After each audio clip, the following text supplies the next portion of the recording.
Dear students, this day a small activity through which we can understand how we hold the articles and what is the force which is required to hold the articles properly, and as well as moving on the road, moving of the vehicles. Okay, every object we should deal with, it must possess some frictional invisible force, and that force is called frictional force. Let us learn with an example what are the factors which affect the force of friction.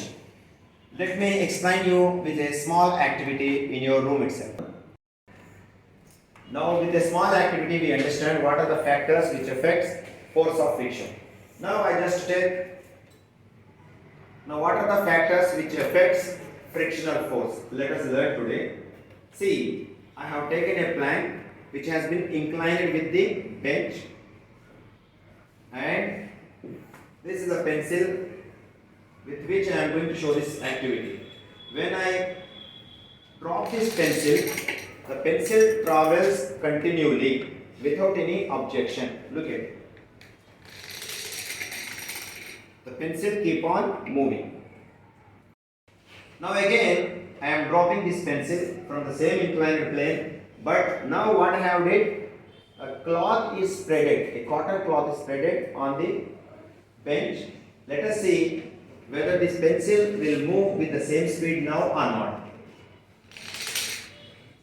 See, now the pencil moves a little distance. We should measure the distance all the time. Previously, the pencil traveled long distance. Now the pencil is traveled a very less distance, very small distance, because of something. What is that? Let us perform one more activity.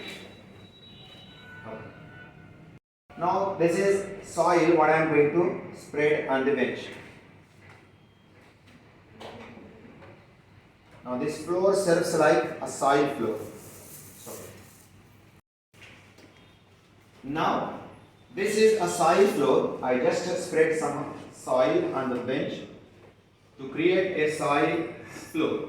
Now I am repeating the same activity, dropping a pencil, and now you see the pencil stopped by traveling very least distance on the soil floor. Stop it. By these three activities, one, when the floor is very smooth, the friction is very less, so that the pencil travel long distance. In second activity, we spreaded the cloth, a cotton cloth, a wrinkle-free cotton cloth we spread, and we repeated the same activity. The pencil travel very less distance, right? Indicating when a cloth spreaded, it is a very rough surface, so that it does not allow vehicle to travel long distance, and the frictional force is more. And third activity, we spreaded some soil on the wooden block, and the activity is repeated again, from which we can understand in the soil floor the pencil travel very less distance, indicating the frictional force depends upon nature of the surface. If the surface is very smooth, the frictional force is very less, so that the vehicle may travel long distances. If the roughness of the surface increases, the frictional force increases and the vehicle travel very least distances, indicating frictional force depends upon nature of the surface. Students, this is the topic frictional force daily life,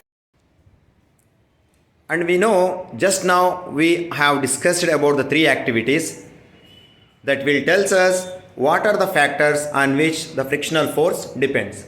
From this we understand, if sometimes the vehicle slipped on the roads due to the slippery nature, due to increasing of the smoothness of the roads, and the vehicle does not travel onto the soil floor or mud floor because it has more friction and the vehicle does not travel long distance.